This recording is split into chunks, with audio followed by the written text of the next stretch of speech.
que todo queda. Esta es la clase número 3, entonces. En la clase anterior estuvimos observando las marcas de la verdadera iglesia y estas son la unidad, la santidad, la catolicidad, la apostolicidad. En cuanto a la unidad de la iglesia, los siguientes grupos lo entienden de manera diferente. Por ejemplo, para los católicos romanos, la unidad lo entienden como estar sujeto al obispo de Roma. Los ortodoxos lo entienden a través de los sacramentos, los luteranos a través de la unidad doctrinaria. Los metodistas, bautistas, pentecostales lo comprenden como la unidad en comunión espiritual. En cuanto a la catolicidad, los católicos romanos lo entienden en un sentido de extensión geográfica y los protestantes lo interpretan en relación con la iglesia invisible compuesta por todos los elegidos. Respecto a la apostolicidad, los católicos romanos, ortodoxos, anglo-católicos, lo entienden como refiriéndose a la sucesión apostólica y el protestantismo, sucesión de fe o de servicio, es estar bajo el discipulado, la escuela, la autoridad normativa, la instrucción, la dirección de los apóstoles, de acuerdo con ellos, escuchándolos y aceptando su mensaje. También estuvimos viendo la, algunos aspectos de la iglesia, como la iglesia divina es eterna, como humana, histórica, es tanto una como diversa, es tanto santa como imperfecta, es tanto católica o universal como local, es tanto invisible y visible, es tanto militante como triunfante. Eso fue lo que estuvimos viendo en la clase anterior respecto a la iglesia. Lo que vamos a ver ahora, hoy día, en esta primera parte, usted va a poder indicar algunos ejemplos que se encuentran en las Sagradas Escrituras o algunos textos, referencias bíblicas en las Sagradas Escrituras para hablar acerca de los elementos universalistas del Antiguo Testamento. Y también en qué consiste el aspecto centrípeto de la misión y cuál es el libro misionero por excelencia en el Antiguo Testamento. O con respecto a la misión, qué elementos se pueden distinguir en los evangelios, universalistas o particularistas. Y en la época de la patrística, la iglesia medieval, en la época de la Reforma protestante y posterior a la Reforma, ¿cómo entendieron ellos la obligación misionera? También cuál fue el gran siglo para las misiones protestantes y quién fue el impulsor nuevamente de la responsabilidad misionera de la iglesia dentro del protestantismo y de las iglesias evangélicas y las corrientes teológicas que hacen una distinción entre Israel y la iglesia. Eso es lo que vamos a ver en esta clase. Eso fue lo que estuvimos viendo la semana pasada, ¿verdad? Las marcas de la iglesia, catolicidad, apostolicidad, entre otros, unidad. Muy bien. Inmediatamente entonces vamos a... Le había dado también disertaciones para los días viernes, ¿verdad? Pero no sé si hoy día corresponde disertar a alguien o sermones. A ver, aquí voy a ver. Hoy día viernes, estado 26 de mayo. Yo tenía entendido que me toca en junio. Ah, perfecto. Sí, como lo di la semana anterior nada más. Sí, Sí, comienzan en eso, junio. Mm. aparece en espacio vacío el tema, porque era de libre elección, ¿no? A Porque ver, hermano. aparece así como vacío, no aparece un libro así de tal página a Ah, esta otra. porque hermano Cristóbal, a ver, Cristóbal Millán es un sermón. Esa es la Sí. razón, pues. Pero un Ah, sermón ya, en base a la doctrina que nosotros estamos trabajando. La doctrina del Espíritu Santo, doctrina de la Iglesia o doctrina escatológica también. Resurrección, muerte, infierno, juicio, milenio, arrebatamiento de la Iglesia. eh, Cualquier doctrina, un sermón doctrinal que trabaje acerca de te la entiendo. doctrina que nosotros estamos viendo. Suena como centrándome más en algo más nuevo testamentario. ¿Sí? Bueno, ahí tiene que estar relacionado con alguna doctrina, una doctrina, cualquier doctrina de teología sistemática 3. O Vale, que vale. tomaron homilética, en cambio los que no tomaron homilética, una disertación. Perfecto, inmediatamente entonces vamos a trabajar ahora con los elementos universalistas de la iglesia. En la segunda parte, después vamos a comenzar a trabajar con el bautismo en agua que corresponde a un sacramento de la iglesia. Aquí estamos entonces. Perfecto. Como siempre, mis estimados hermanos, hermanas también, pastores, pueden ir interrumpiendo la clase, haciendo preguntas, algunos comentarios también acerca de lo que estamos trabajando en clases, aportar con lo que han leído en sus respectivos libros de textos. Bien, en el Antiguo Testamento, lo que corresponde ahora ver, se trata de la misión de la iglesia. En el Antiguo Testamento hay elementos universalistas, principalmente universalistas. Las naciones no quedan excluidas de los propósitos redentores de Dios. Cuando hablamos acerca de los elementos universalistas, queremos significar o queremos indicar que los propósitos redentores de Dios no son exclusivos o únicamente para el pueblo de Israel, sino que también alcanzan a todas las naciones. Eso es lo que queremos decir con elementos universalistas y particularistas. Universalistas, la salvación no es solo para los israelitas, sino que también es para toda la humanidad. ¿Cuáles son estos? Uno de estos argumentos para indicar que en el Antiguo Testamento ya se aprecia que los propósitos de Dios son para salvación para todas las naciones, es cuando Dios hace un pacto con Abraham. En el capítulo 12, en el verso 3 del libro de Génesis, se dice que por medio de Abraham y por medio de la simiente de Abraham serán benditas todas las naciones de la tierra. Ya ahí tenemos un elemento universalista en el Antiguo Testamento. El Dios llama al pueblo de Israel, forma por medio de Abraham, con la finalidad de que por medio de este pueblo venga el Redentor del mundo, el Señor Jesucristo, para que por medio de él todas las naciones de la tierra sean bendecidas en este aspecto de la salvación. En su primera etapa, la salvación espiritual del alma, del pecado, pero en su última etapa o la consumación total de la redención de la humanidad involucra o incluye la resurrección del cuerpo, la restauración de todas las cosas, incluyendo la restauración del mismo cosmos, es decir, la renovación de toda la creación. También cuando se habla acerca de la lista de las naciones en el capítulo 10 del libro de Génesis, se enlistan todas las naciones, los que salieron de los hijos de Noé, Cam, Sem y Jafet. Y a partir de ellos poblaron toda la tierra o hicieron un poblado conforme a sus lenguas. Y al hecho de esa mención está hablando acerca de los propósitos redentores o que Dios se interese también por las otras naciones.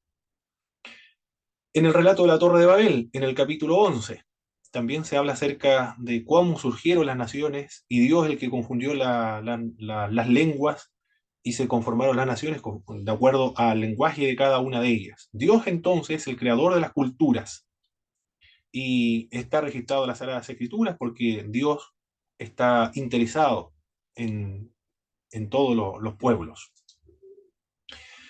El pacto que Dios va a establecer en el monte Sinaí con el pueblo de Dios, el Señor declaró que su pueblo sería un reino de sacerdotes.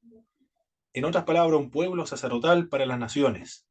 El pueblo de Dios, el pueblo de Israel, fue nombrado como un pueblo de sacerdotes. Una de las responsabilidades de los sacerdotes era ser mediadores entre Dios y los hombres, mediar entre Dios y los hombres. Ese es un oficio que debían ejercer los sacerdotes del Antiguo Testamento, ser mediadores, representantes del pueblo delante de Dios, y tenían la obligación, la responsabilidad de enseñarle la ley al pueblo. Bueno, eso era de los sacerdotes seleccionados del pueblo hebreo, pero todos los hebreos, todos los israelitas eran sacerdotes. Por lo tanto, el enseñar la ley era responsabilidad de todos los judíos. Toda la nación, cada miembro de la nación tenía esta responsabilidad de mediar, interceder entre todas las naciones delante de Dios, representar a todas las naciones delante de Dios y enseñarle el conocimiento del Dios único verdadero a todas las naciones. Allá encontramos otro elemento universalista en el Antiguo Testamento. Uno más, una evidencia más. Son muchos más textos que indican estos elementos universalistas en el Antiguo Testamento, pero con uno más ya sería suficiente para indicar que Dios se interesa por todas las naciones, por todas las culturas de la tierra. En el libro de Éxodo ahora, los extranjeros eran admitidos en Israel, comenzando por el libro del Éxodo. Cuando salieron de Egipto, también otras naciones que se encontraban cautivos en Egipto aprovecharon la ocasión para integrarse a la comunidad israelita y aprovechar ser libre también. Y ahí encontramos otro elemento entonces, donde otras naciones experimentan la liberación de la opresión en Egipto. Dios libera a su pueblo, pero los que se integraron al pueblo también fueron liberados. ¿Por qué se registra esos elementos o esas evidencias? Para indicar que Dios no excluye dentro de sus propósitos redentores a las otras naciones. Dios siempre estuvo preocupado por las naciones. El pacto que Dios hizo con Abraham era para bendecir a todas las naciones. Esos son los elementos universalistas entonces en el Antiguo Testamento, en estos libros que mencioné, tanto de Génesis como del Éxodo. Las naciones serán atraídas por la fe del pueblo de Israel. Por eso es que Dios lo dejó en la intersección de 3 continentes para ejercer la mayor influencia del mundo antiguo, la mayor influencia religiosa en el mundo antiguo. Lo dejó el Señor en la tierra de Canaán para que ellos pudieran promover, difundir o publicar que existe un solo Dios, ser testigo del Dios único verdadero a todas las naciones. Y el aspecto de esta misión tiene un nombre. Este nombre es el aspecto centrípeto de la misión. ¿Qué significa el aspecto centrípeto de la misión? Todas las naciones acudían, iban, peregrinaban a Jerusalén, iban al pueblo de Israel, iban al templo. De allá de Jerusalén se iba a impartir el conocimiento de la ley. Iban a acudir a conocer a Dios, a aprender de Dios, pero a un lugar central, todos al templo. El templo sería un lugar de peregrinaje para todas las naciones, sería la casa de oración para todas las naciones. Ese aspecto de las naciones ir a Jerusalén, ir a Israel, ir al templo, el nombre que se le aplica técnicamente es el aspecto centrípeto de la misión, es decir, donde todas las naciones iban o acudían. Cuando vemos nosotros en la Gran Comisión ir y predicar el Evangelio hasta el último de la tierra, ya es diferente. Ahora la iglesia va a buscar a las personas. Las personas no vienen a los creyentes, sino que los creyentes van a las personas. Ese aspecto de la misión se le conoce como el aspecto centrífugo de la misión. Pero en el Antiguo Testamento el aspecto es centrípeto, es decir, todas las naciones acudían a un centro, que es Jerusalén. Las naciones serían atraídas por la fe de Israel. Algunos de estos textos anticipan el cumplimiento de la expectativa después del exilio babilónico. Misión a las naciones. Hay una pregunta ahí. Misión a las naciones. ¿Hay alguna evidencia en el Antiguo Testamento donde Dios le envía a los judíos a predicar a todas las naciones, a hablarle acerca de Dios? No lo encontramos, ¿eh? Porque el aspecto que prevalece en el Antiguo Testamento es el aspecto centrípeto. Las naciones van a Israel. Sin embargo, hay un libro que, que es misionero, ¿eh? Parece que es Jonás. Jonás va a hablar a Nínive, va a hablar acerca de Dios. pero va a regañadientes, no va de buena voluntad, ni le interesa la salvación, ni física ni del alma. No le interesa absolutamente nada, Jonás. Él no quiere que se salga de la destrucción, mucho menos, bueno, no había una comprensión acerca del alma, de la inmortalidad, de la vida eterna, resurrección de los muertos. En el Antiguo Testamento eso no está claro. Pero no hay claridad en estos aspectos de la vida ultratumba.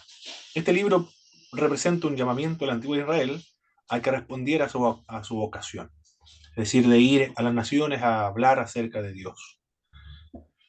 Pero este llamamiento fracasó. En el libro de Jonás, él va muy a regañadientes. Ellos debían ser testigos del Dios único verdadero a todas las naciones, debían ser diferentes a todas las naciones, tener costumbres, prácticas y diferentes a las otras naciones. Pero se adaptaron a las otras naciones, por eso que desaparecieron algunas tribus, 10 tribus, y solamente permanece una. Bien. Elemento universalista, ¿qué queremos decir con elemento universalista, mis hermanos? Todas las naciones. Se va a predicar, es decir, Dios quiere salvar a todas las naciones. Muy bien. ¿A qué se refiere el aspecto centrípeto de la misión? En un solo lugar específico. Aquí. Se, Jerusalén. Las se va. naciones vienen a A que Jerusalén. peregrinarán ahí. Eso es, muy bien. Perfecto, excelente, muy bien. Vamos, sigamos adelante entonces. En la misión de la iglesia, en la era intertestamentaria, cuando hablamos acerca de era intertestamentaria, ¿a qué periodo nos referimos? Entre Antiguo Testamento y Nuevo Testamento. Perfecto. Entre el Antiguo Testamento, 400, le podemos poner el año 0, ¿no? O el año 1, no sé, el 01. Hasta el 33, cuando nació Jesucristo. O sea, cuando ya ejerció su No sé, ministerio. con el 0, es que aparece aparece Juan el Bautista, hermano Cristóbal. Ah, Y Primero. no sé cómo ponerle primero, vamos a ponerle el año 1. Vamos a ponerle el año 1. Pero nos queremos referir a ese periodo intertestamentario. Este es el Antiguo Testamento. Este es el Antiguo Testamento. Y acá nos encontramos en el Nuevo Testamento. O antes de Cristo y después de Cristo. A eso nos referimos con el periodo intertestamentario. Bueno, nos referimos o estamos hablando de la época intertestamentaria entonces ahora. Ni los escritos apocalípticos ni los de Qumran se refleja la conversión a los gentiles. ¿Qué significa esto? No hay interés durante el periodo intertestamentario acerca de la conversión de los gentiles. Es decir, la salvación solo para Israel. En esta época, entre los rabinos de esta época se oponían también a la aceptación de los gentiles. No vamos a aceptar a los gentiles dentro de la comunidad judía. Sin embargo, algunos estudiosos concluyen que la obra misionera judía no existía como tal en esta época. Más bien se puede catalogar como propaganda religiosa más que misión. ¿Cuál será la diferencia entre propaganda religiosa y la misión? Bueno, la propaganda religiosa es exaltar al Dios de los judíos, pero que no busca, entre las naciones, pero que no busca la conversión de las otras naciones.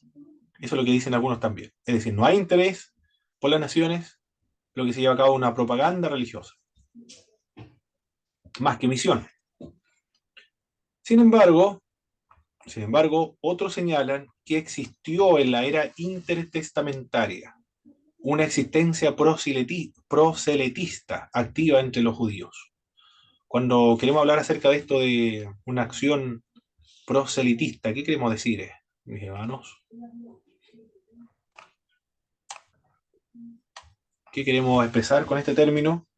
De judaizar a los gentiles o atraerlos a su religión. Cuando Jesús dice, hay de vosotros, fariseos y hipócritas, que recorréis mar y tierra para ser un prosélito, y una vez hecho lo hace doblemente hijo del infierno. Exacto, exacto. A eso se refiere el término proselitista. Hay una acción proselitista activa entre los judíos. Algunos señalan eso. Para sostener esta postura se presenta un argumento. El argumento es cuando se escribe un libro muy importante en el Antiguo Testamento, que es este. Aquí me refiero cuando empleo este término. Uy, no, la ACT, excelente, muy bien, están muy técnicos, excelente los estudiantes. Se nota que han estudiado en el IBP. Muy bien, oye, doctora Brand en la asamblea. Muy bien. En la Septuaginta se nos referimos a esa con la L y con la XL. La Septuaginta. Bueno, se dice, hay un elemento proselitista en el Antiguo Testamento, o en la época intertestamentaria, hay un elemento proselitista precisamente porque hay un libro que se escribe a otro idioma, al griego.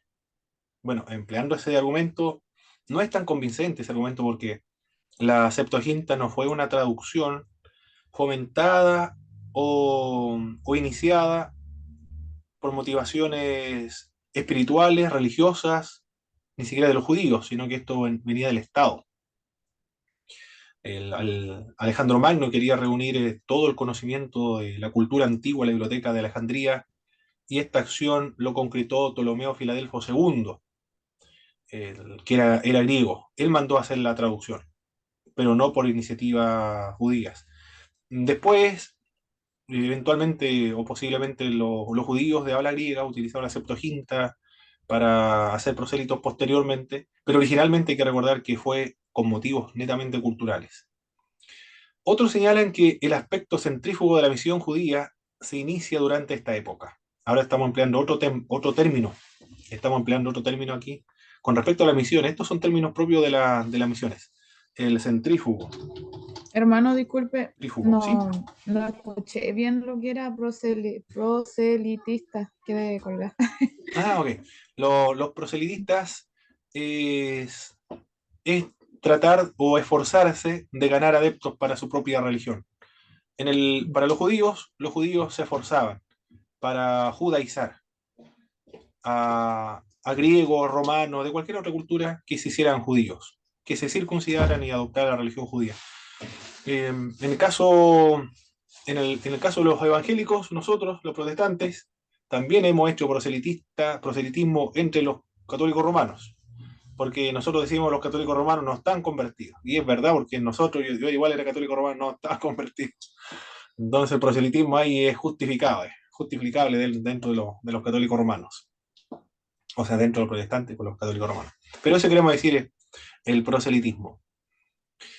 El otro aspecto, el centrífugo. Cuando había un aspecto centrífugo, bueno, ahí está escrito, centrífugo de la misión. Dicen, hay un elemento centrífugo en la cultura judía, en la misión del Antiguo Testamento. Se inicia durante esta época, pero especialmente durante la época de los macabeos, o la rebelión de los macabeos. Se indica que la verdadera obra misionera judía comenzó recién en la época de los macabeos, estamos hablando del año 164 antes del Señor Jesucristo. Ahí sí, ahí no hay duda. Por eso que Jesús le dijo a los judíos, ustedes recorren cielo, mar y tierra para hacer prosélito, y cuando lo consiguen, lo hacen doblemente más merecedores del infierno que antes, como estaban antes. Hay una obra proselitista en el Nuevo Testamento, pero en la época intertestamentaria no está. Está ausente por el testimonio de los rabinos, y algunos decían que Dios ni siquiera se interesa de los gentiles. Pero surge en algún momento, surge en la época de los macabeos. La rebelión de los macabeos, un grupo eran, ¿cómo se le puede denominar a estos grupos? Partisanos se le puede denominar. Son partisanos, bueno, para los romanos estos son terroristas, porque emplean estrategias de guerrilla para liberar a su nación. Y lo consiguen, ¿eh? Después forman un gran ejército y logran independizarse. Pero ahí comienza la obra o el aspecto centrífugo de la misión, donde los judíos van, ahora sí, se esfuerzan en ganar a gente para su fe. Existe una polémica muy fuerte, pareciera, entre los judíos y los cristianos en el Nuevo Testamento, por los escritos del Nuevo Testamento, tanto de Gálatas, principalmente de Gálatas. Mateo también encontramos estos elementos que son polémicos, es decir, hay una agresividad de los cristianos frente al judaísmo. Mismo apóstol Pablo cuando dice, ojalá se castrasen estos judíos que andan mutilando el cuerpo de la gente. Eso es lo que está diciendo el apóstol Pablo, se refiere a los judaizantes. Y Cristo cuando habla acerca de los fariseos, sepulcros blanqueados, por ejemplo, hay el... Préstame, hijito. Préstame, hijo.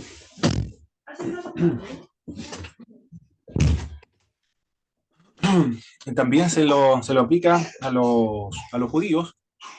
También es muy fuerte esa expresión que es utilizada para referirse a los judíos. Hay un elemento polémico. En los hechos también hay elemento polémico. Pero ¿por qué es tanta energía, tanta fuerza de los cristianos para oponerse o denunciar las prácticas del judaísmo proselitista? Precisamente porque son competidores, por decirlo de alguna manera, son sus competidores. Los cristianos son proselitistas y los judíos en esa época también son proselitistas. Por lo tanto, conviene inmediatamente darse cuenta que son dos grupos diferentes. Uno cree en una cosa y los otros otros. Aunque se han desprendido del judaísmo, pero no es la misma religión judía. Hermano Boris, que dice en el original, ese versículo dice algo muy fuerte. Ah, sí, claro, de Gálatas, sí. Dije, ojalá se castren esto, algo así, ¿cierto, hermano Boris? Bueno, ahí vi el mensaje. Sí, claro. Resulta que en ese versículo Pablo tenía el problema de los, ¿cómo se llama? Los que Judaizantes. decían que había que circuncidarse, los Correcto. judaizantes. Mm.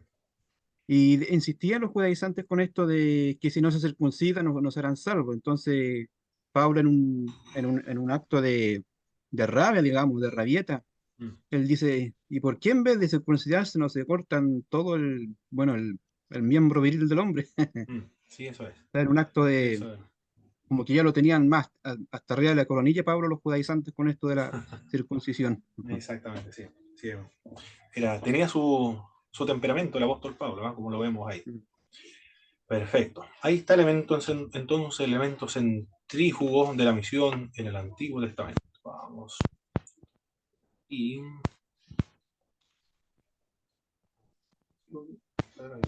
Sí, vale. En el Nuevo Testamento encontramos también elementos universalistas y elementos particularistas. En el Nuevo Testamento. Ahí está. En los Evangelios, en relación con el nacimiento, la niñez de Jesucristo, encontramos elementos tanto particularistas como universalistas. Dentro de los elementos particularistas se pueden mencionar las genealogías, que van hasta Abraham, Lucas hasta Adán, pero Mateo lo menciona o llega hasta Abraham. En el mensaje del ángel a Zacarías, concerniente a la obra de Juan el Bautista, haría volver los corazones del pueblo hebreo. El mensaje del ángel también varía en cuanto al reino de Jesucristo. Son elementos particularistas. Pero también en los evangelios se encuentran elementos universalistas. ¿Cuáles son estos elementos universalistas? La aplicación de Simeón del lenguaje universal de los cánticos del siervo, donde ganará muchos y quedará satisfecho la obra que realizó el siervo del libro de Isaías. La venida de los sabios del oriente, es decir, los reyes, no son reyes, son astrólogos de Media y de Persia. Astrólogos de Persia, o de Media y de Persia. Y vieron alguna estrella, ellos interpretan el movimiento de las estrellas, ven una estrella diferente, y juzgan que ha nacido un gran rey, y le van a adorar. Y van del extremo de la tierra hasta Jerusalén, van a adorar. Llegan hasta allá. ¿En qué otro elemento universalista podemos encontrar en los evangelios? El hecho de que Jesucristo se exiliara en Egipto. Vemos otro elemento universalista. Los egipcios le van a dar protección frente al peligro de muerte que sufre Jesucristo, el Hijo de Dios, que ha nacido de parte de Herodes. Y la referencia en el prólogo juanino a los hombres, vino a todo el mundo, la luz verdadera que alumbra a todo hombre. En el mundo estaba y el mundo fue hecho por medio de él. A lo suyo vino, a lo suyo no lo recibieron, mas a todos los que la recibieron. De tal manera amó Dios al mundo. Él es la luz del mundo. Siempre en el Evangelio de Juan es universalista, por eso que cuando se regalan evangelios, o cuando alguien se convierte, una de las primeras recomendaciones es que lean el Evangelio de Juan. ¿Por qué? Por esa razón, porque es universalista. Trata de motivar, inspirar, despertar, activar la fe de parte de las personas, de los lectores que leen ese evangelio. Entonces, en los evangelios encontramos elementos particularistas y elementos universalistas. En el ministerio de Jesucristo hay elementos particularistas. Mateo nos dice, Profesor, sí, hermano Boris, ¿podría repetir cuáles son los elementos particularistas y los elementos universalistas? Yo llegué medio atrasado a la clase. ok, el universalista se refiere a que dentro de los propósitos redentores de Dios no quedan excluidas las otras naciones. Dios se interesa de las otras naciones. Quiere salvar a las otras naciones.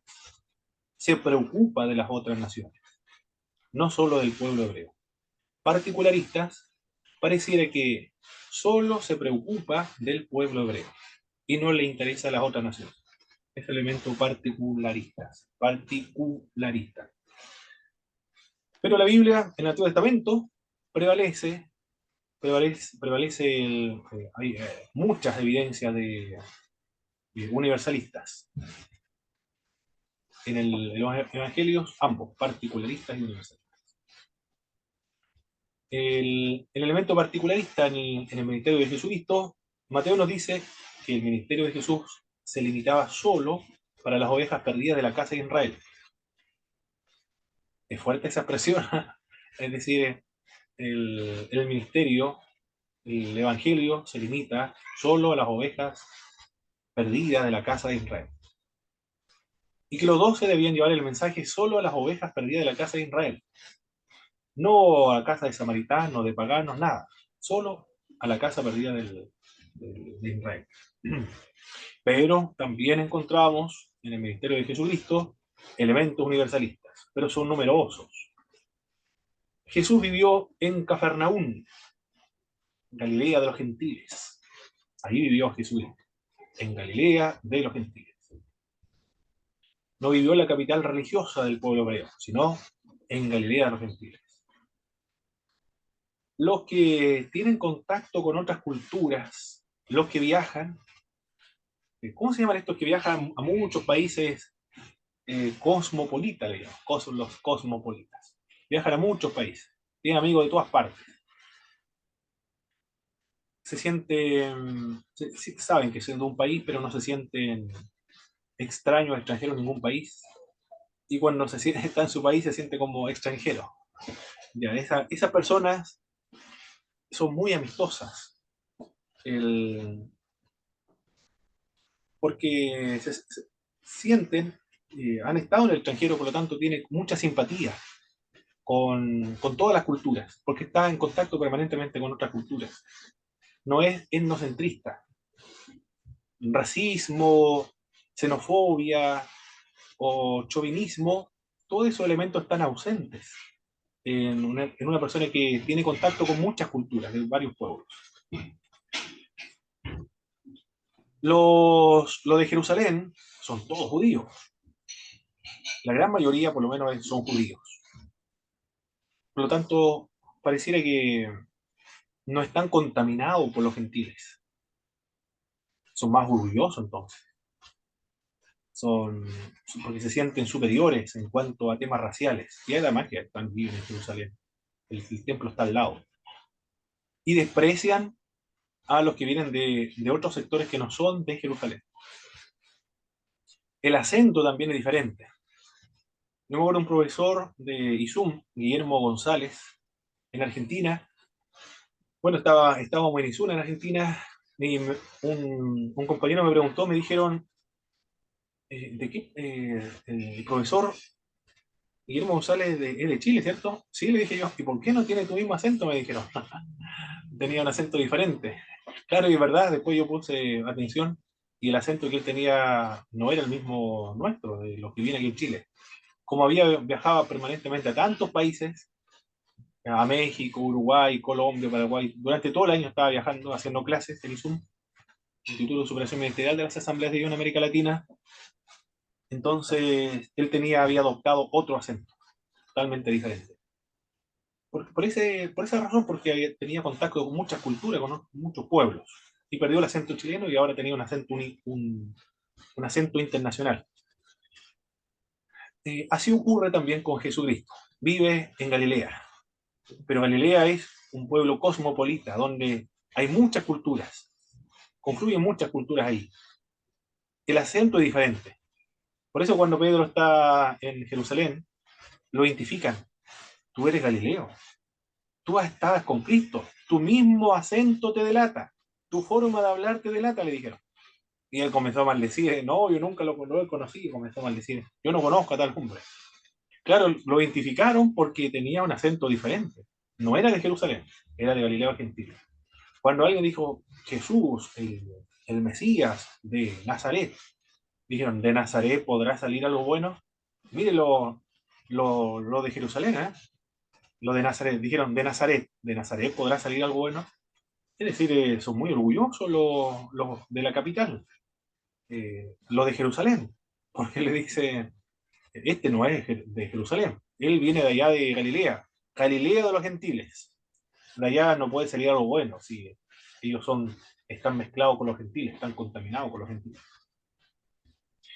Ya ese dato de que Jesús se crió, se desarrolló, creció ahí en Galilea de los gentiles, está indicando que, por lo menos, está indicando que el, el Señor lo dejó ahí para comenzar su ministerio, en Galilea, donde hay muchos gentiles para ganar, para ganarse a la fe cristiana.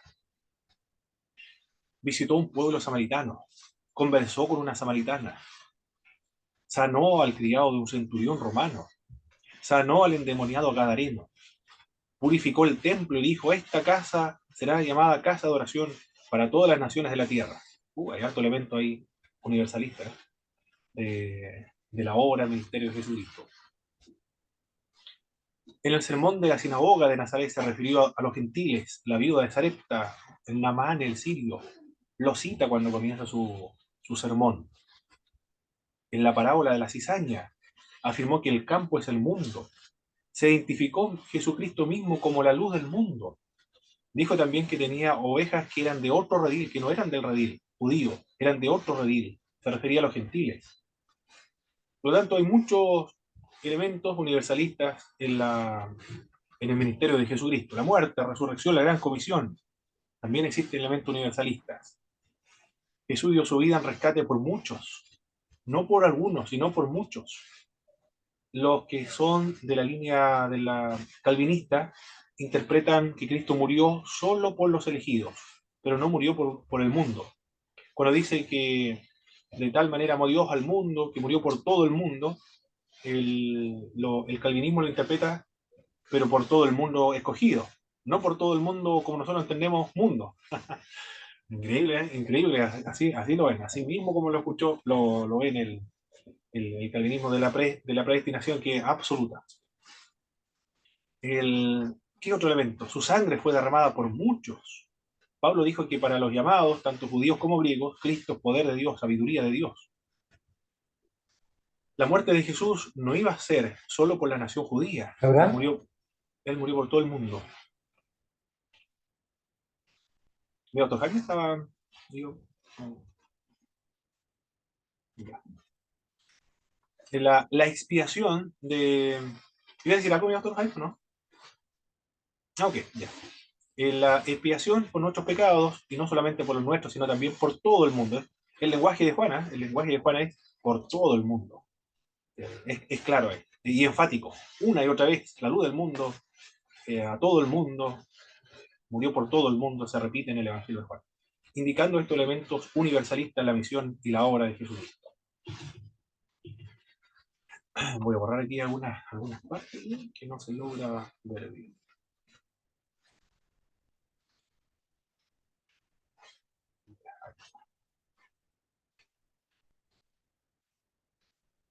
En la época de la Reforma Protestante, en la época de la patrística, cuando empleo este término patrística, ¿se entiende a qué me refiero, verdad? En la era patrística,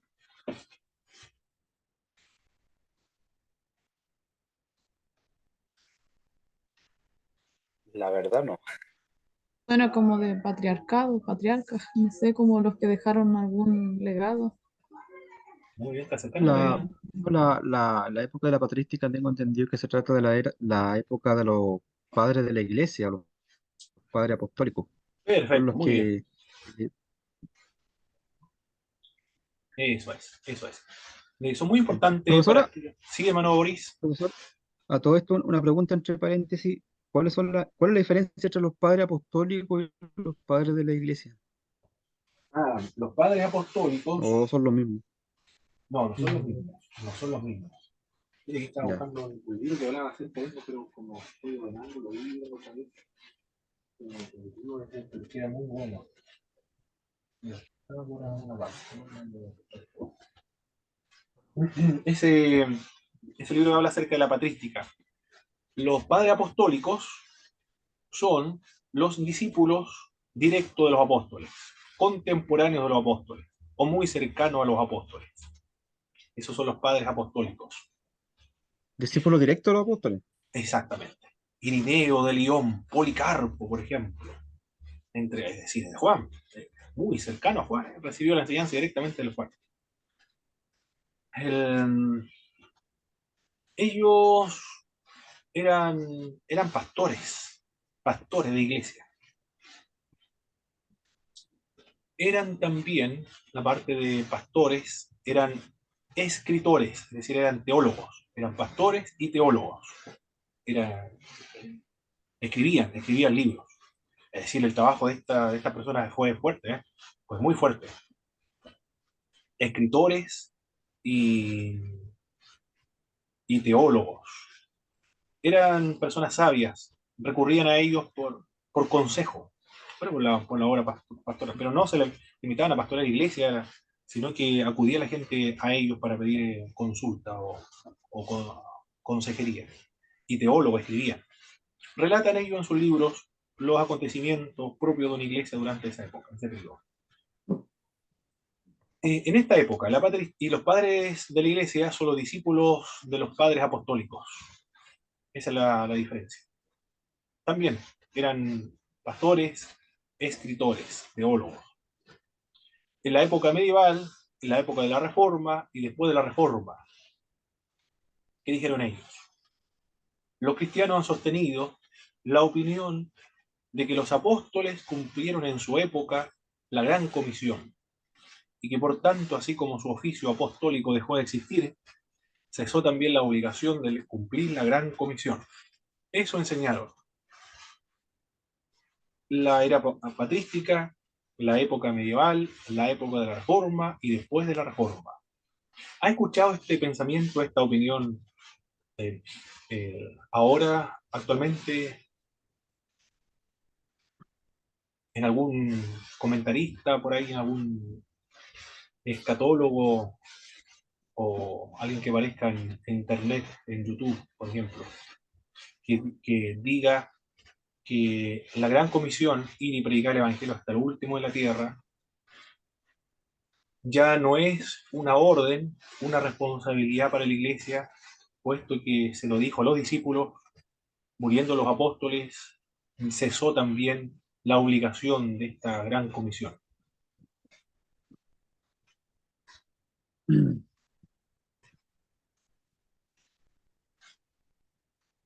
¿No la he escuchado, sí? ¿Nunca? No, no. Esto lo vimos en la clase pasada, parece, pero no me acuerdo quiénes son los que dicen tal afirmación. Bueno, fueron ellos, ¿eh? Los apóstoles, perdón, la patrística, medieval, reforma, después de la reforma. Es decir, en esta época no había interés por las misiones mundiales. Había misioneros, por supuesto, en la época de la patrística, como Wilfredo, como Ulfilas, como Patricio, San Patricio de Irlanda, entre otros, hubieron misioneros, claro que sí, pero fueron parciales, no fue una formalidad oficial de parte de todas las iglesias de enviar misioneros y ver la Gran Comisión como una responsabilidad para su época. Dijeron, no se despreocuparon de las misiones. Pero va a aparecer una persona, bueno, ahí está el William Carey. William Carey. Él era zapatero, remendón de zapatos, autodidacta, tenía tiempo entre reparar calzado, poner tapillas, y más, bueno, todo lo que tiene que ver con los zapatos. Y tenía tiempo para estudiar griego, hebreo, arameo, latín y otros idiomas. Tenía tiempo, ¿eh? Aprendió otros idiomas, era autodidacta, era políglota el hombre, tradujo la Biblia a otros idiomas. Fue impresionante. Escribió un libro. El libro que él escribió se llama Una investigación acerca de la obligación o de las obligaciones de los cristianos de usar medios para la conversión de paganos. Ese libro lo escribió en el año 1792, con sus argumentos específicos según el cual la Gran Comisión seguía siendo obligatoria hasta la actualidad. Era un bautista. Y gracias al escrito de este hombre, de William Carey, gracias al escrito de este hombre, la iglesia comenzó nuevamente a tener conciencia de la tarea misionera, de la obra misionera. La Hermano iglesia Pablo, es responsable de predicar el evangelio a hoy, hasta lo último en la tierra. Sí, mi doctor Abraham. me parece que por causa de puniciones se levantó una universidad, parece, yo leí algo un poco años atrás, Probablemente una universidad. no me acuerdo. Probablemente, no me acuerdo. Ya, Posiblemente, parece, posiblemente. ¿Eh? Porque una obra muy grande la de este hombre, sí. Y lo más extraordinario es que era un zapatero.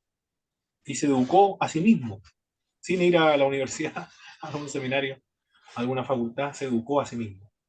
Él le da motivación impresionante, impresionante lo que Dios hace con un hombre, ¿eh? Con una persona. Porque para tener la motivación tiene que ser muy disciplinado para... cuando estudié griego, yo iba a la Unión en esa época, en la Global University. Iba a la biblioteca de la Unión para poder concentrarme, estar horas y horas ahí aprendiendo, memorizando todo el griego. Muy difícil. Es realmente difícil aprender el otro idioma, el griego. Y estaba con los libros de texto, estaba con material de estudio por medio de la Universidad del Global. Pero este hombre aprendió solo. Eso es lo extraordinario. No había nadie que le estuviese guiando, motivando, dándole plazo, presionándolo para cumplir con sus tareas, responsabilidades. Pronto viene un examen. Nada. Aprendió solo. Eso es lo más extraordinario de William Carey. Cuando estudié el griego sentía la presión de que tenía que entregar las tareas o tenía que rendir un examen, que tengo que estudiar, pero este hombre solo y varios idiomas al mismo tiempo. Es realmente extraordinario lo que él hizo. Motivó al mundo protestante para la tarea misionera. Eso fue lo que hizo. Motivó al mundo protestante. Le dijo a los protestantes, somos responsables nosotros de cumplir la gran comisión. No perdió su vigencia con la muerte de los apóstoles, sino que nosotros somos los responsables de enviar misioneros. Bueno, en Chile se ha dicho que nosotros estamos en deuda con misioneros en el mundo. ¿Eh? Los chilenos le debemos misioneros al mundo. Ahora están los recursos, antiguamente no se podía. Las asambleas de Dios, porque cuando surge la Asamblea de Dios, una iglesia pentecostal, la más grande del mundo, tiene no sé cuántos, como 480 seminarios en el mundo, tiene una universidad también, pero ellos eran de la clase media, eran de Estados Unidos, igual. Tenían recursos para enviar misioneros, sostenerlos. Eran de la clase media, pero los chilenos acá éramos de las clases, pero de las más pobres, analfabetos, los antiguos, y con zapatos que los sacaban de los neumáticos. Así andaban con los zapatos, era la pobreza extrema. Entonces no podíamos enviar misioneros al mundo, no podíamos, pero ahora ya no tenemos excusa, ¿eh? Ahora no, ahora no se puede, no tenemos más excusa para no enviar misioneros al mundo. Ahora todos los jóvenes son universitarios, gerentes, médicos, hay abogados, hay de todo, de todas las profesiones, oficios. Ya no hay recursos, ahora sí hay dinero para mantener, sostener y enviar misioneros a otra parte del mundo. En esta época también va a surgir un grupo, van a surgir muchas agencias misioneras, muchas agencias misioneras. Pero una que sobresale es la de los moravos. Proviene de Moravia, un sector de Alemania, de Moravia. Ellos eran capaces de mantener de 30, yo he leído de 30 y otro he leído de 50. Pero entre 30, para no quedarme con una versión de 30 a 50 miembros dentro de la iglesia morava, uno era un misionero en el mundo, entre 30 y 50 miembros, uno era misionero en el mundo. En contraste con las iglesias tradicionales, de cada 5.000 miembros tenían un misionero de las otras iglesias, luterano, por ejemplo, cualquiera de las otras iglesias. Es decir, era impresionante los moravos. Ellos eran artesanos, eran pobres, clase media, se iban a las calles a vender sus productos, se sentaban juntamente con los otros y le hablaban un mensaje muy sencillo. Dios es amor, Dios te ama, Dios murió por ti para perdonarte todos tus pecados. Muy sencillo el evangelio. Se autosostenían a sí mismos estas personas siendo artesanos. No había necesidad de mantenerlo, por eso es que de cada 30 o 50 miembros de una iglesia, uno era misionero. En cambio, los otros tenían que mantenerlo, por eso que de cada 5.000 miembros, uno era misionero. Los moravos tuvieron esa motivación misionera por la oración, porque ellos oraron las 24 horas del día, en cadena de oración, las 24 horas del día. Había alguien orando.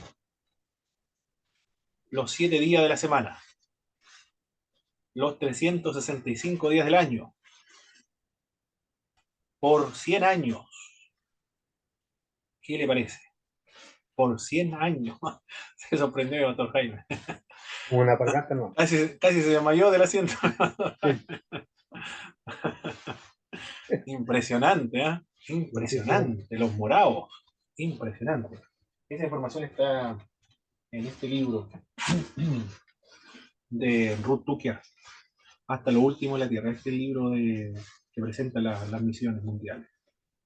Pero realmente los moravos de un pueblo extraordinario, ¿eh? Impresionante. Ellos fueron los que convirtieron a John Wesley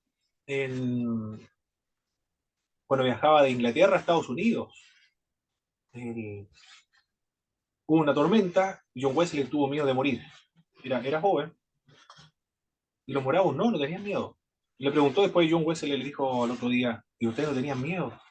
No, le digo, porque nosotros, si moríamos ahogados, no íbamos con el Señor.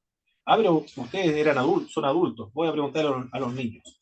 La misma respuesta que dio a los niños. Y después él dijo, sintió miedo. Él sintió miedo porque no sabía si estaba convertido o no. Y fue un 24 de mayo, no recuerdo el año, en que fue a la calle Andergate, donde tenían culto los morados en Inglaterra, donde él dice que su corazón ardió. Ahí John Wesley se convirtió. Eran místicos, eran pietistas, le daban énfasis a la experiencia con el Espíritu. Y ahí John Wesley comienza su movimiento evangélico, avivamiento evangélico. Ahí surgen los evangélicos, gracias a la obra de John Wesley en los Estados Unidos, en Inglaterra. Se expande en los Estados Unidos, gran despertar. Pero él surgió gracias a la influencia y el mentorado o el pastorado de un moravo, un pastor moravo. Ahí comienzan entonces las misiones en esta época, las misiones mundiales. Es muy importante las misiones, todas las iglesias deben ser misioneras. Y no solo la Alianza Cristiana Misionera, porque tiene el nombre misionera, debe ser misionera. Todas las iglesias deben ser misioneras. O las Asambleas de Dios, o para la Cuadrangular, la Iglesia de Dios, Bautista. Todas las iglesias deben ser misioneras, porque la iglesia es eminentemente misionera, una iglesia misionera. Ahora tenemos que ver a ver, necesito ver la hora. Mi hijo me llevó, me dice, tenemos media hora. Estamos viendo la hora. La iglesia de Israel.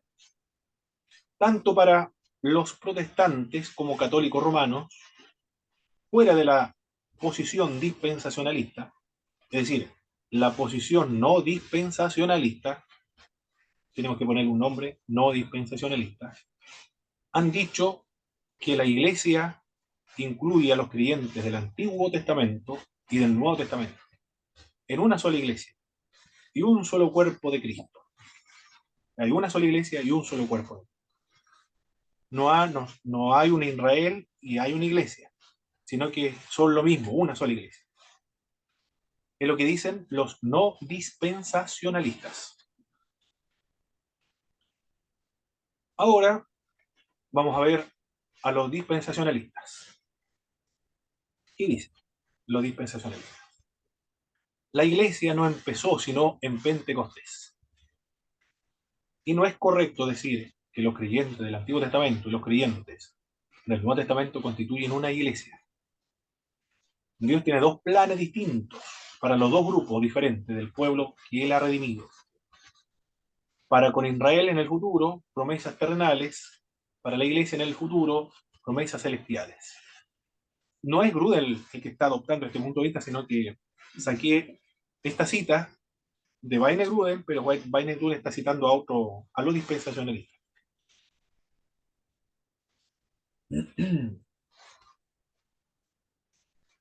Mientras que el dispensacionalismo progresivo,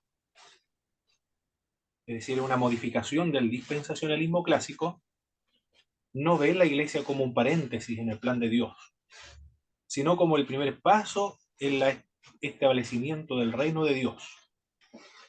Hay así un solo propósito para Israel y la iglesia. Es decir, no hay dos propósitos, sino uno solo, tanto para Israel como la iglesia: el establecimiento del reino de Dios, y del cual participa tanto Israel como la iglesia. No existe distinción alguna entre Israel y la iglesia en el estado futuro, porque ambos serán parte del pueblo de Dios. Eso es lo que describe y señala el dispensacionalismo progresivo. Voy a citar ahora a algunos autores. Erickson. Voy a citar quisiera esto.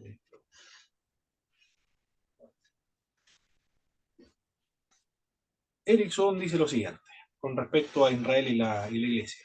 Hay un futuro para Israel nacional. Todavía es el pueblo especial de Dios. Pablo dice que al final todo Israel será salvo. Cuando veamos Romanos vamos a ver las distintas interpretaciones que se dan a ese texto, que al final todo Israel será salvo. No obstante, Israel será salvo entrando a la iglesia, al igual que lo hacen los gentiles. No hay ninguna declaración en el Nuevo Testamento que suponga otro tipo de base para la salvación. La iglesia es el nuevo Israel. ¿A qué se refiere la iglesia? ¿Es el nuevo Israel? La iglesia es el nuevo pueblo de Dios. Eso. Israel quiere decir eso, el pueblo de Dios.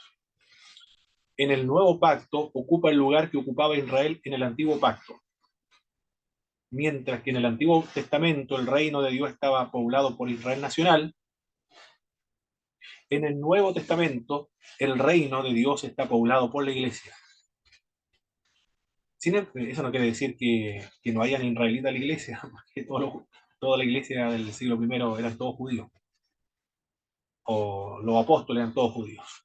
Sin embargo, hay futuro especial para Israel nacional.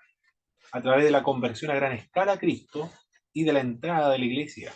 Eso es lo que dice Erickson. Esto ocurre al final de la gran tribulación para Erickson, porque él es bautista y es pretribulacionista, premilenialista también.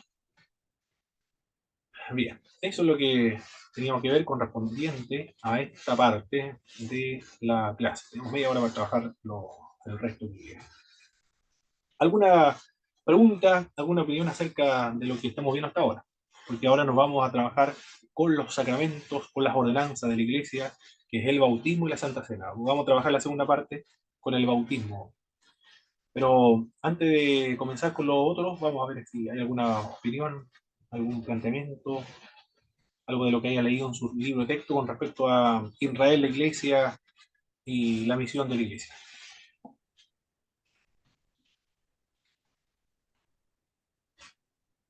Profesor, yo tengo ¿Sí? una duda con respecto a la postura dispensacionalista.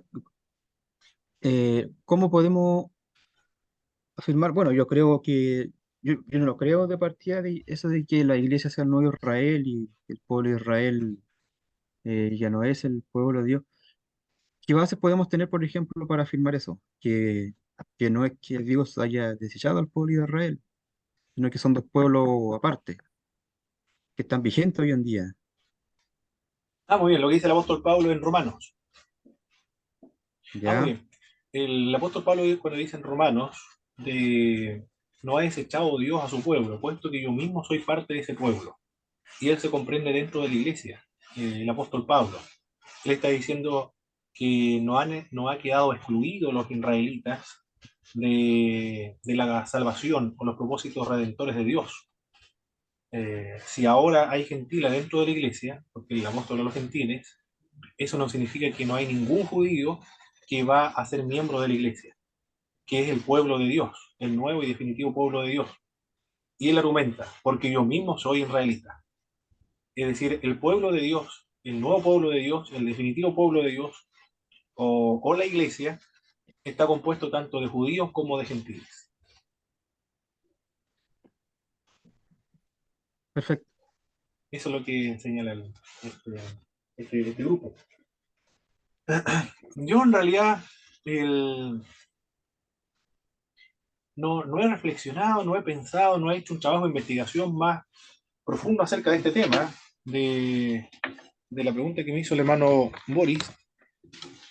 El, bueno, no lo he encontrado tan elemental o tan importante o tan relevante. Pero, pero sé que están esas dos posturas, el dispensacionalismo progresivo, y los no dispensacionalistas. Así, si realizo eventualmente en el futuro alguna investigación, así podría comenzar el no dispensacionalismo progresista. Hay una mención de la teología del reemplazo, pero hay que explicar bien a qué se refiere la teología del reemplazo.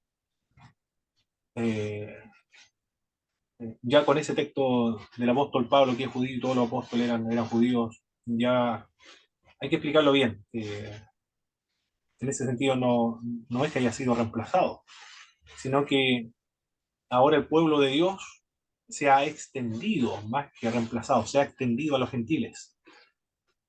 Se ha extendido, el pueblo de Dios se ha extendido a los gentiles. Ahora no son solo judíos, sino que ahora dentro del pueblo de Dios se integran, se incluyen los gentiles. Y los primeros convertidos fueron todos judíos, que son las ramas. Ahí fueron injertados luego los gentiles. En el Antiguo Testamento, no todos eran Israel, no todos eran Israel. Es decir, entendido en el sentido teológico del pueblo de Israel de tener la fe. Puesto que en el libro de Isaías a los judíos idólatras le llama Sodoma, Gomorra, tu padre fue una Etiopía, una cananea. Esos términos se le están empleando.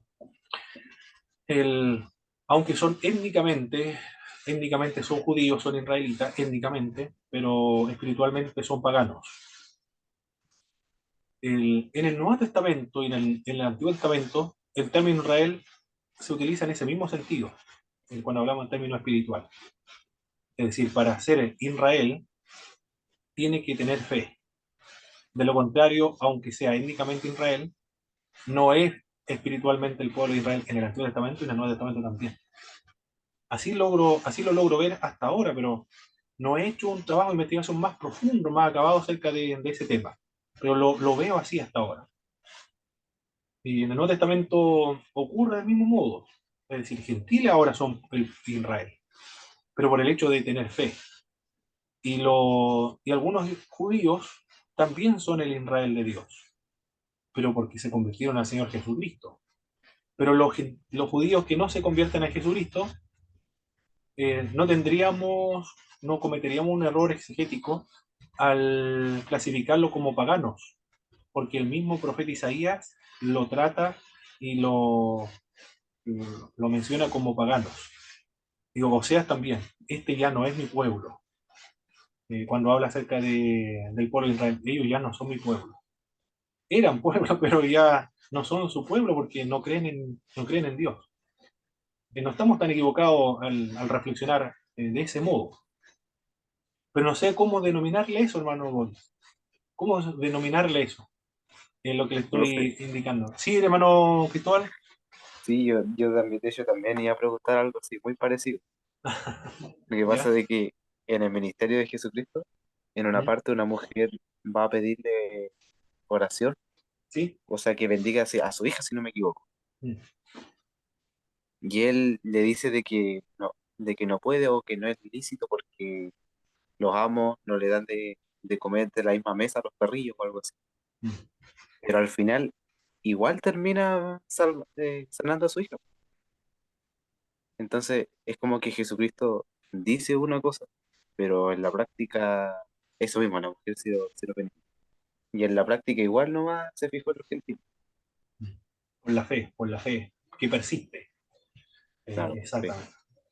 No sé cómo denominarle eso, ¿ah? En qué parte estará? Quizás sea el dispensacionalismo progresivo, pero en algún momento cuando tenga tiempo voy a hacer un trabajo de investigación acerca de ese tema.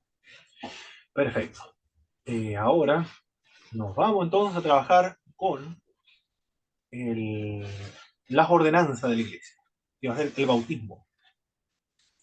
Me avisan por favor cuando sean, a ver, sean las 8:25, por favor, a las 8:25, porque el reloj no lo tengo aquí y cuando hago la presentación se oculta el reloj. Por eso me avisan cuando sean las 8:25, por favor. Profe, recuerda que tiene que parar la grabación. También, sí, la otra vez que yo grabando todo, Sí, por eso. yo grabando la vez pasada.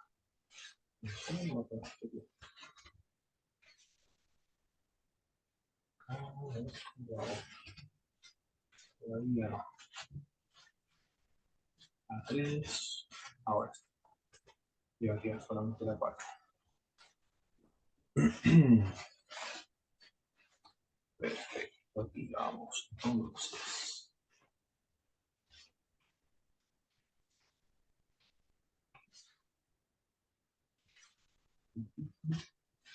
esto todavía no lo hemos visto, ¿verdad, mis hermanos? ¿Del bautismo? No, ok. Bueno, ahora lo vamos a trabajar. El bautismo, lo que voy a presentar ahora es el fruto de un trabajo de investigación y que me lo pidieron hace mucho tiempo atrás y lo trabajé, lo investigué. Hay todas las posturas, lo menciono en este libro de texto. Lo tengo físico, acá lo tengo físico, está impreso. Este es el libro, Bautismo en Agua. Esto lo escribí en el año 2016. Es delgadito, es un folleto, un pequeño folleto. Pero también está en PDF, si alguien lo necesita, también me lo pide, yo se lo envío sin problema. Pero lo vamos a trabajar acá en clase. Lo preparé, este trabajo, para, para cumplir con una de las responsabilidades, los propósitos del Instituto Bíblico Pentecostal, que es fomentar la unidad espiritual dentro de las iglesias evangélicas. Espero haberlo cumplido con este trabajo. Y intenté ser lo más neutral posible en presentar cada uno de los puntos de vista del bautismo en agua, sin inclinarme a favor o en contra de ninguna de las prácticas del bautismo de las iglesias evangélicas, porque la finalidad es fomentar la unidad espiritual dentro de las iglesias cristianas. Es un trabajo de investigación, una monografía o una tesis. Este tema es de vital importancia. Uno, la primera razón por la cual es importante es para comprender los distintos puntos de vista acerca de la forma y los candidatos del bautismo en agua. Porque para culminar o terminar con las desavenencias dogmáticas dentro del cristianismo, empieza por tratar de comprender a los otros hermanos. En segundo lugar, para dar respuestas bíblicas y también teológicas a quienes preguntan sinceramente la razón del modo en que se efectúa el bautismo en una determinada denominación, porque no todas las denominaciones bautizan del mismo modo. Finalmente, para evitar que una doctrina periférica, es decir, no fundamental, no esencial para la salvación, impida o permita que un cristiano se salga de la iglesia, se vaya de la iglesia por la forma en que se practica el bautismo, o en un caso más extremo se rompa la denominación, se quiebre la estructura eclesiástica por causa del bautismo. No hay justificación para que se produzca un quiebre, una división dentro de la iglesia cristiana por causa del bautismo en agua. Raúl Saldívar, en su libro Teología Sistemática desde la perspectiva latinoamericana, dice que el bautismo simboliza la unidad al cuerpo de Cristo, la unidad con Cristo. Ese es el sentido, el significado, lo que enfatiza las escrituras acerca del bautismo. Pero nosotros, los cristianos evangélicos latinoamericanos, la hemos convertido en la doctrina de la desunión de las iglesias cristianas evangélicas, traicionando de ese modo el sentido del bautismo. Es decir, lo que hace el dogma, que dijo Cristo que ustedes han violado el mandamiento por mandamiento de hombre. Bueno, acá el sentido del bautismo es la unión con Cristo, la unión al cuerpo de Cristo, que es la iglesia. Pero nosotros la hemos convertido en América Latina en la doctrina de la desunión de las iglesias evangélicas. Eso es lo que dice Raúl Saldívar en su libro Teología Sistemática desde la perspectiva latinoamericana.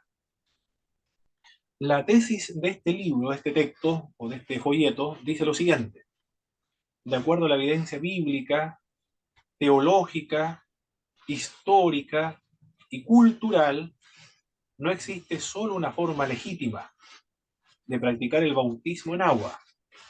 Del mismo modo, un único candidato al bautismo.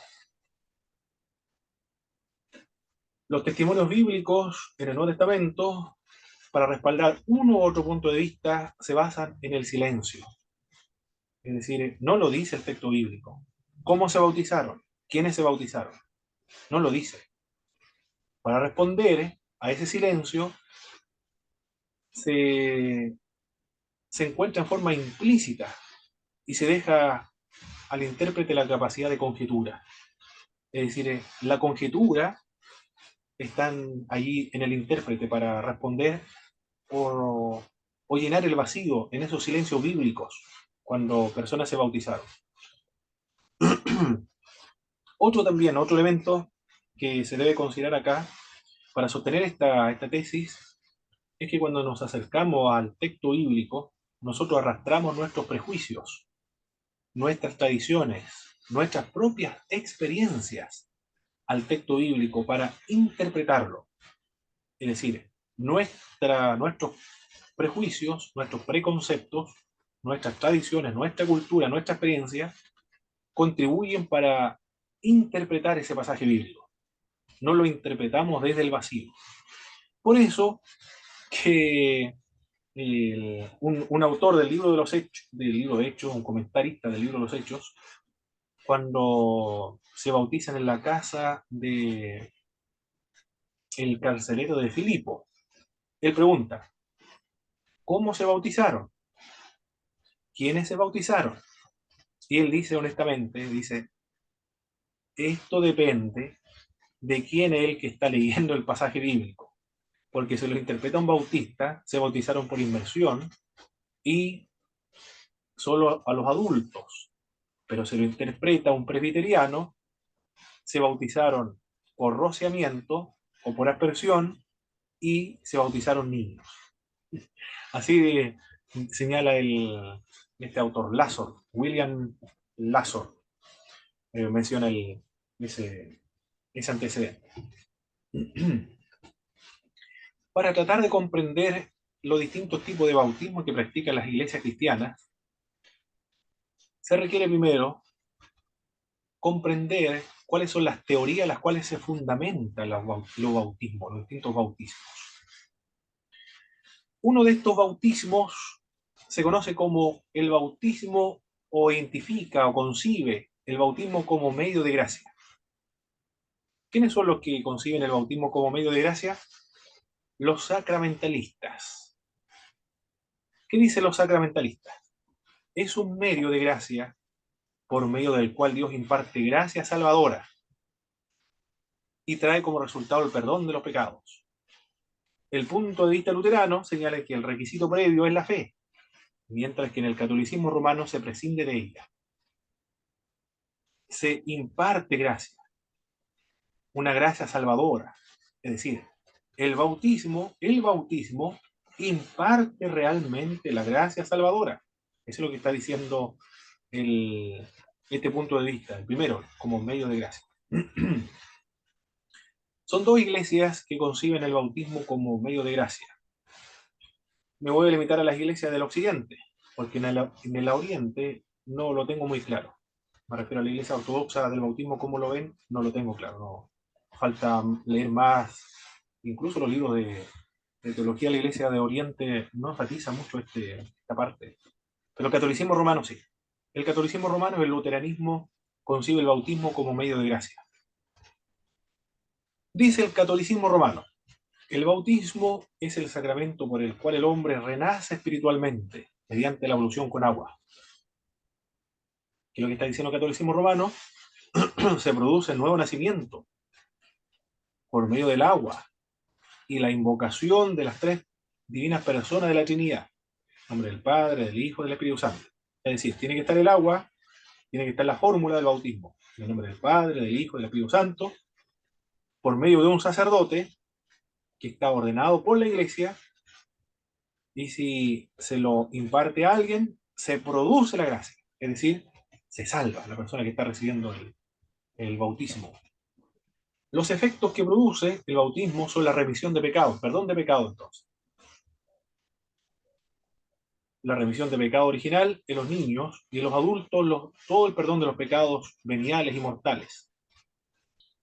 Provoca, también para el catolicismo romano, la santificación interna, perdón de pecados veniales y mortales, en el caso de los niños, la remisión de los pecados original, la santificación interna también es un medio indispensable para la salvación. Es decir, si no se bautiza, desde la perspectiva católica romana, la persona no va a ser salva. Tiene que bautizar. Supongamos, y esto tiene que bautizarlo el cura, pero supongamos que hay un accidente de tránsito y la persona está agonizando y llega un católico romano y ve que está agonizando, está a punto de morir, y le pregunta si es bautizado o no. Él dice, no, no estoy bautizado, no hay un sacerdote y tampoco hay agua, lo que hay es sangre porque está accidentado y está agonizando el hombre. Y el laico tiene la responsabilidad de impartirle el bautismo en ese momento. Porque ellos piensan que si no se bautizan, se van a ir al infierno.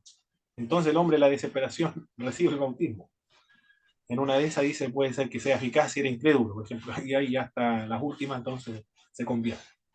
o se hace católico romano, se muere como católico romano por el hecho del bautismo. Porque en el catolicismo romano es fundamental para la salvación. Me avisan cuando sea las 8:30, por favor. 25 ya, estoy bien. De hecho, ya son las 8:25 tengo ahí, celular, o sea, en el computador. Ya, Esa es la hora. tenemos 5 minutos más para trabajar, terminar con el catolicismo romano. Después seguimos con el luteranismo y lo demás, en la segunda parte. ¿Qué más dice el catolicismo romano? Respecto a los niños, puede faltar la fe. Ah, no, falta algo primero. Para que el bautismo sea válido dentro del catolicismo romano, en el adulto, este requiere la intención al menos habitual de recibirlo. Tiene que haber una intención habitual de recibirlo. Una voluntad persistente en el tiempo de recibir el bautismo. Aunque no haya fe, pero si hay una voluntad de recibirlo, ya el bautismo es válido.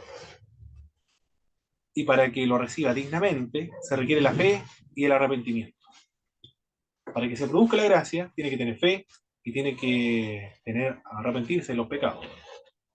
Respecto al bautismo de los niños dentro del catolicismo romano, puede faltar la fe en el niño. Pero no hay problema porque ella no es causa de la justificación, sino únicamente un acto dispositivo, pero no causa la justificación. La fe del párvulo es sustituida, según Agustín de Hipona, y la escolástica por la fe de la Iglesia. Y Loffin, un teólogo católico, agrega que en la situación de los moribundos sin bautizar, este sacramento le sirve como un sello protector ante el fin próximo. Eso es lo que señala la Iglesia Católica Apostólica Romana acerca del bautismo. Vamos a hacer un breve resumen de lo que dice el catolicismo romano con respecto al bautismo. ¿Qué es lo que provoca el bautismo para el catolicismo romano? Lo primero,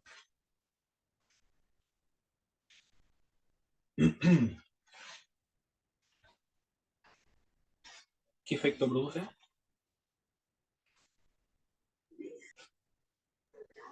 La Salvación. santificación interna. Muy bien, santificación interna, ¿qué más? En caso de los niños, una remisión del pecado original. Perfecto. ¿Y los adultos? Y eso es algo que es necesario para que puedan salvarse, para la salvación. Necesario para la salvación, perdone los pecados mortales y veniales. Y al recibirlo, imparte gracia salvadora. Es decir, se salva la persona que se bautiza en el catolicismo romano. Y no hay necesidad de fe. Observe, no hay necesidad de fe. Si la persona tiene una intención consistente, permanente, habitual, más o menos habitual, en el tiempo de recibir el bautismo, ya el bautismo es válido. Si está el sacerdote, el agua y por supuesto el nombre de la Trinidad. Pero no es necesario la fe. Idealmente la fe, pero no es necesario. Para el catolicismo romano no hay necesidad de fe, solamente en recibir el acto nada más. Y ya están seguros los católicos romanos de irse al paraíso. Por eso que todos los que mueren en el catolicismo romano, todos lo mandan al paraíso, a todos lo mandan al cielo.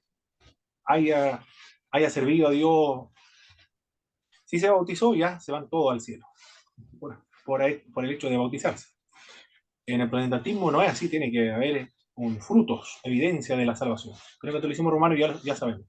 Por eso la doctrina es muy importante, porque la doctrina determina nuestro modo de conducta. Lo que nosotros creamos determina cómo nosotros nos vamos a conducir en la vida y la vida cristiana también. Nos quedamos en este mismo link a las